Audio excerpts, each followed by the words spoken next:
Hello et bienvenue dans une nouvelle vidéo. Aujourd'hui on se retrouve pour notre Will I Buy It hebdomadaire. Chaque lundi je me rends donc sur différents comptes Instagram pour aller checker un petit peu les dernières nouveautés, annonces, sorties en termes de make-up, skincare, beauté de manière générale et je vous donne mon avis. On commence avec la page Instagram de Trendmood et la première chose que je vois c'est un nouvel anti-cerne chez Makeup Forever. Donc c'est dans la gamme HD Skin. Il s'agit d'un anti-cerne apparemment léger en texture qui va hydrater la peau, flouter la texture de la peau, corriger également les discolorations, illumine, réveille le dessous des yeux, enfin voilà, en gros l'anti-cerne de vos rêves. On parle d'une texture un petit peu gel qui s'estompe facilement, qui peut se construire sans avoir un effet un petit peu keki ou sans trop fluide dans les plis. Je doute quand même, à mon avis ça n'a pas l'air d'être un anti-cerne hyper haute couvrance, mais je peux me tromper. Il coûte 29 $, bon c'est les prix auxquels on s'attend de la part de la marque. Makeup Forever, je dois bien avouer que je suis moins emballée qu'à une époque. Je suis pas particulièrement curieuse par rapport à cet anti-cerne.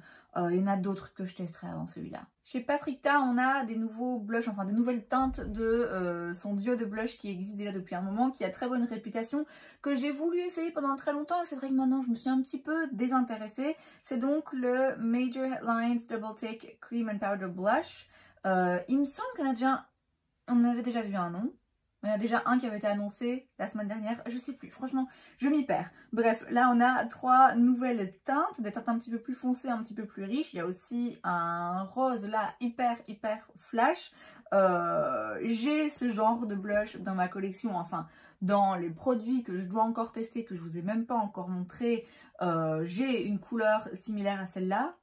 Peut-être même en plusieurs exemplaires, enfin bref. Tout ça pour dire que la couleur, la rose là en particulier m'attire bien, mais les blushs là, je sature. Il y en a toujours beaucoup que j'ai envie d'acheter et qui me plaisent, mais il faut quand même que je me rende à l'évidence que là j'en ai beaucoup trop à tester, que je m'y perds moi-même.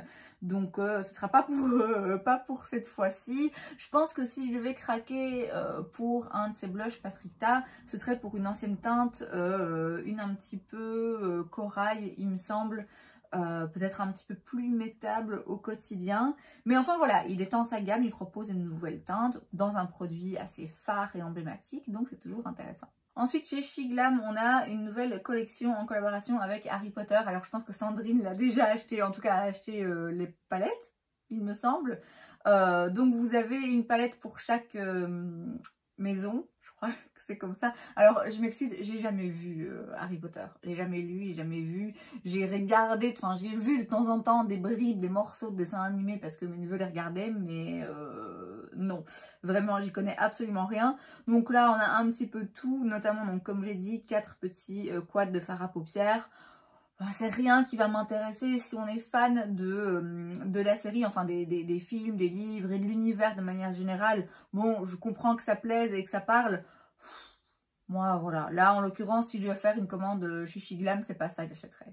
Chez Profusion, on a également une collaboration, mais cette fois-ci avec Jurassic Park. Bon alors, il y a un peu de tout, comme c'est souvent le cas dans ce genre de marque quand ils font des collaborations. Il y a une palette, il y a des produits pour les lèvres, il y a des éponges, il y a des produits pour le teint. Enfin, il y a un petit peu de tout. Alors, le thème Jurassic Park, pour le coup, ne me parle absolument pas. Je préférerais encore Harry Potter, Star Wars, même si j'y connais rien et que j'ai jamais rien regardé. Jurassic Park, ça m'a traumatisée. Ok, traumatisée quand j'étais petite. J'ai insisté pour aller le voir au cinéma malgré le fait que j'avais clairement pas l'âge et ça m'a traumatisée. J'ai très peu de souvenirs de mon enfance. De manière générale, j'ai une mauvaise mémoire. Mais ça, je m'en rappelle, mais comme si c'était hier. Non, Jurassic Park, vraiment, je peux pas. Je vais arrêter d'en parler parce que je vais faire des cauchemars.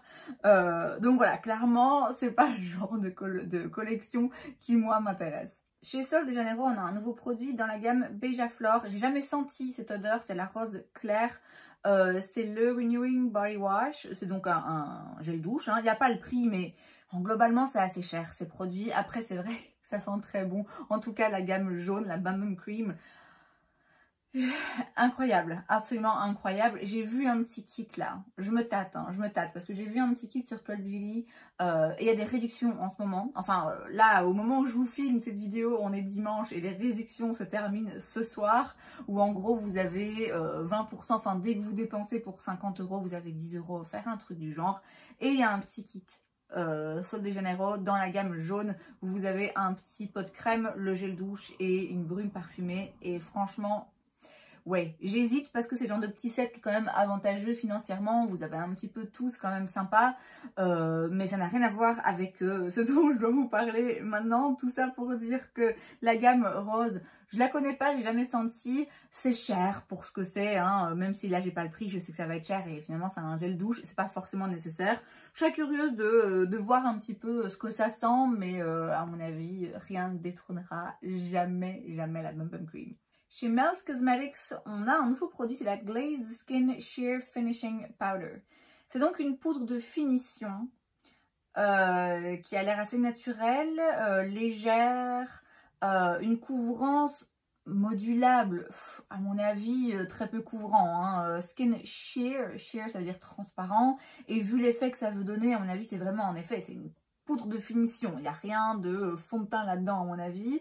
Ça a un fini soft focus, ça va flouter les pores, les rides, les lignes. Ça a un fini glowy, ça donne un aspect un peu jeune et frais à la peau. C'est une poudre multi-usage qui peut s'utiliser par-dessus le fond de teint ou seul. Bon, à mon avis, seul, ça marche sur les personnes qui ont une peau parfaite, vous voyez, ou de base, elles mettent rien. Et juste là, allez, on rajoute un petit peu de poudre pour dire qu'on a un petit effet supplémentaire. Pour moi, j'utiliserais vraiment en poudre de finition, hein, donc par-dessus un fond de teint.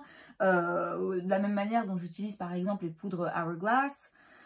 Puisque du coup c'est des poudres de finition qui ont un effet, qui gardent un effet joli et naturel et qui enlèvent un petit peu l'aspect trop poudreux qu'on a dans les autres poudres.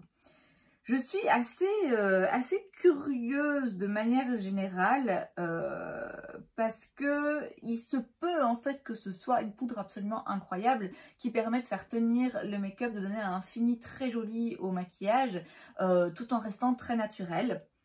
Mais il se peut aussi que ce soit le genre de truc qui se veut justement hein, un dupe de Hourglass et qui n'arrive pas à la cheville, vous voyez. Or comme j'ai les poudres Hourglass, je sais pas si c'est forcément nécessaire. Je serais curieuse quand même de voir des revues. Ça coûte 39 $, hein, donc c'est pas donné. Il y a 6 teintes par contre, et il y a des teintes très foncées, donc là, on applaudit.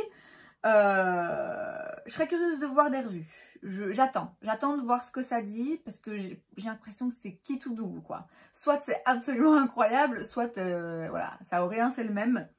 Donc j'attends de voir, mais pourquoi pas. Chez MAC, on a une nouvelle collection, c'est la Astro Shine Collection. Vous avez en fait un packaging différent et vous trouvez ça dans les rouges à lèvres lustres, dans les fards à paupières liquides et dans les Mineralized Skin Finish. Je pense pas qu'il y ait de nouvelles teintes ou de nouvelles formulations ou quoi que ce soit, hein. Je crois vraiment que c'est juste un packaging différent. Non, enfin peut-être pour vous, mais pour moi non. J'ai beaucoup de rouge à lèvres MAC. Les lustres c'est pas mes préférés, mais c'est vrai qu'ils sont très jolis. Si je devais en acheter, j'achèterais un classique avec un packaging classique. Moi ce genre de packaging, que du contraire, ça me rebute un petit peu.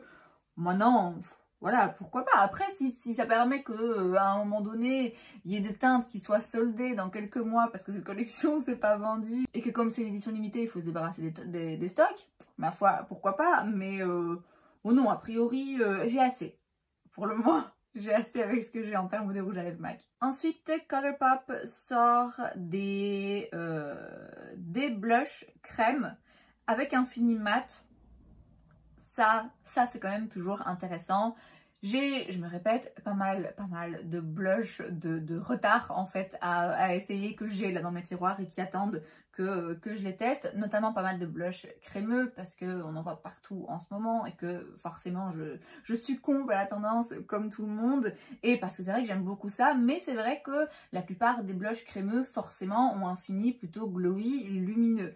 Or, c'est bien aussi d'avoir des blushs crémeux qui gardent un fini mat, parce qu'on n'a pas forcément toujours envie d'avoir un fini glowy. Et puis, qu'on se le dise quand même, ce genre de blush crémeux un petit peu, vous voyez, avec une texture un peu glowy, ben, un peu comme ce que j'ai aujourd'hui finalement, c'est joli, mais c'est pas sans transfert, c'est pas toujours les meilleurs en termes de longue tenue, vous voyez, alors qu'un blush crémeux où on garde du coup le côté pas de poudre et le côté pigmenté et tout, sans avoir justement cet effet lumineux et en gardant un fini mat, ça peut s'avérer intéressant.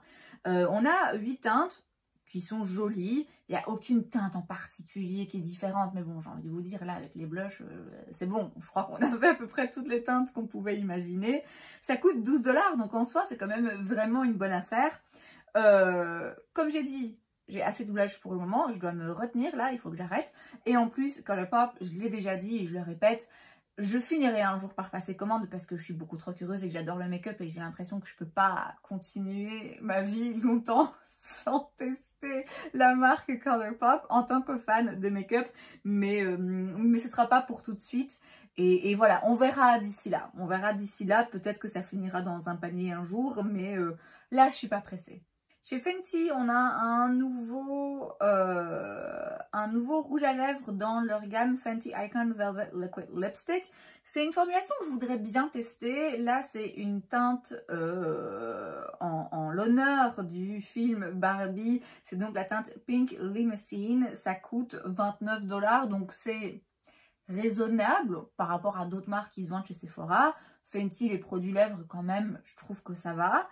C'est un très très joli rose hyper intense. Bon, clairement, moi aussi, hein, je me prépare à la sortie du film Barbie. C'est une très bonne idée de leur part. Toutes les marques en ce moment sortent de collaboration avec Barbie. Il n'y a rien d'étonnant là-dedans.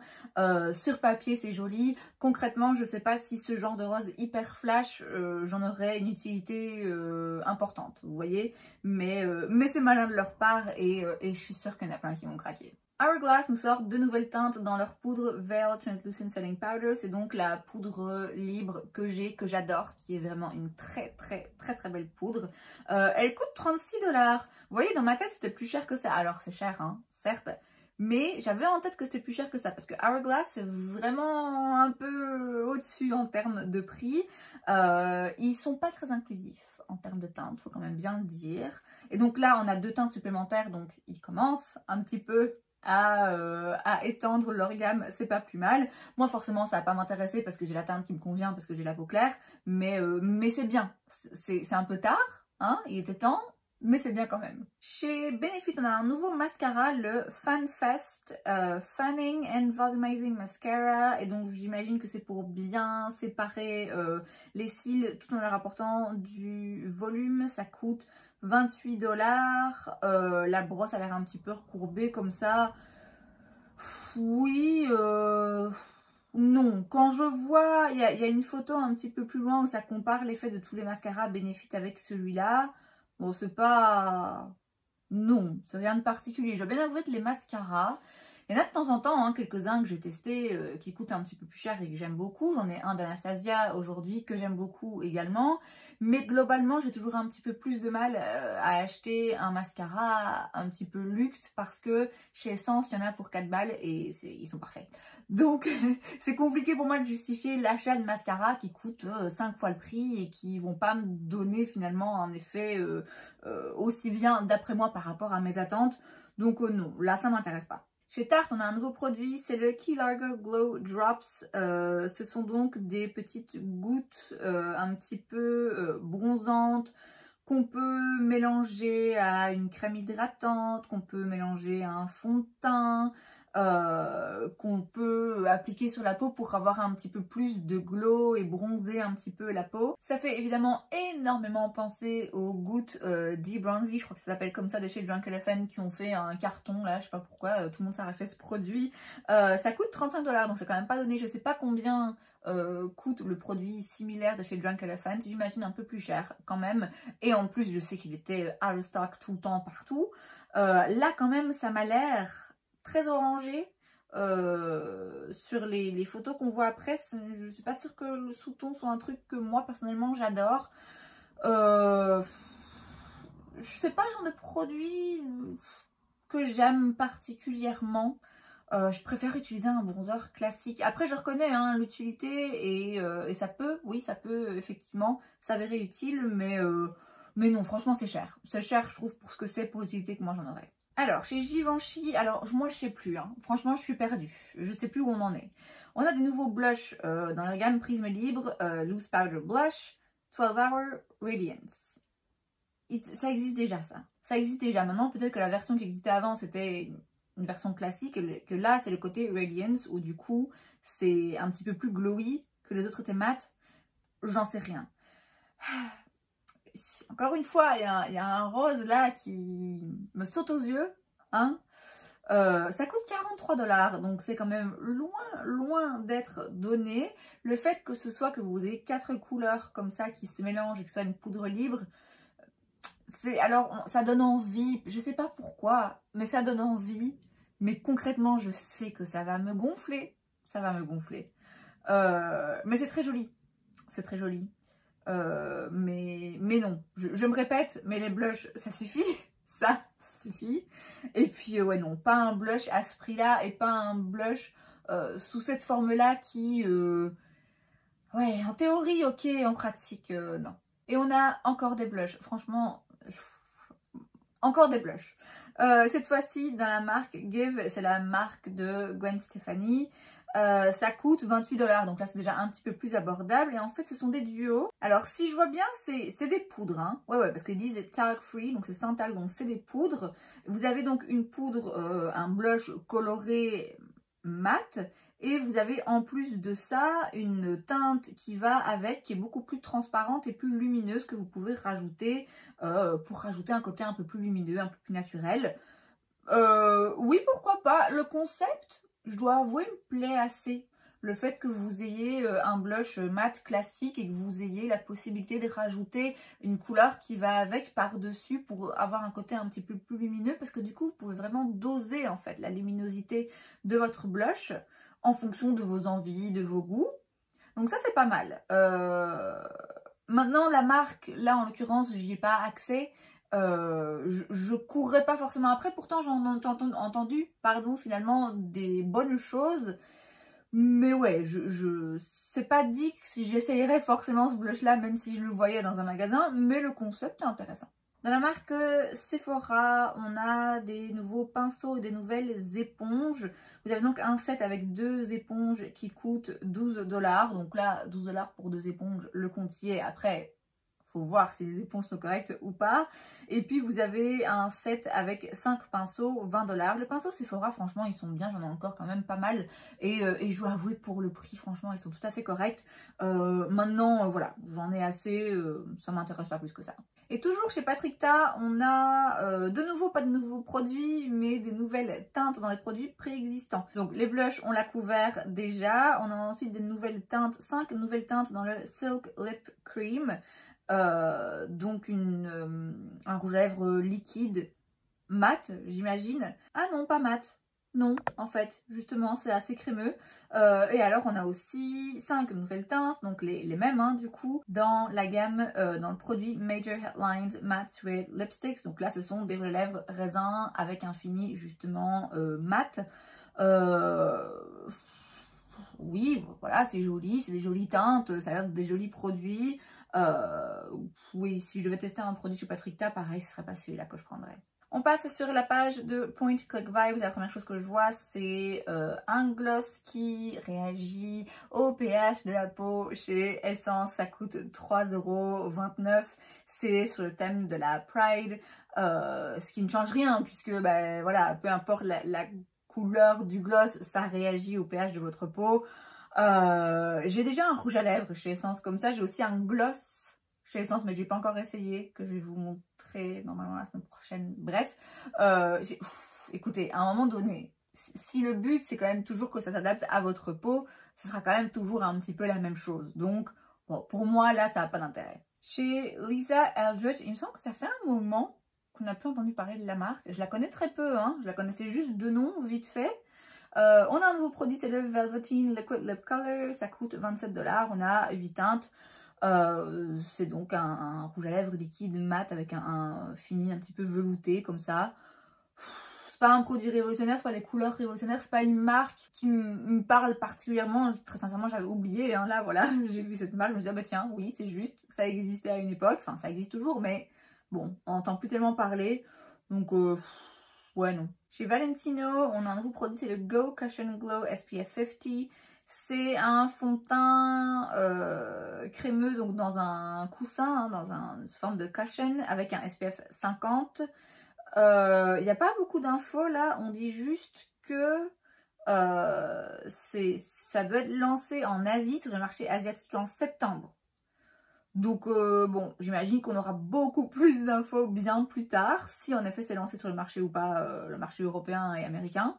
On verra. Bon là, pas beaucoup plus d'infos que ça. Hein. Et c'est donc tout pour cette vidéo, j'espère que ça vous a plu. Si c'est le cas, n'hésitez pas à laisser un like. Vous pouvez aussi vous abonner à ma chaîne, parce que c'est gratuit, donc pourquoi pas. Et moi je vous vois la prochaine fois. Bye.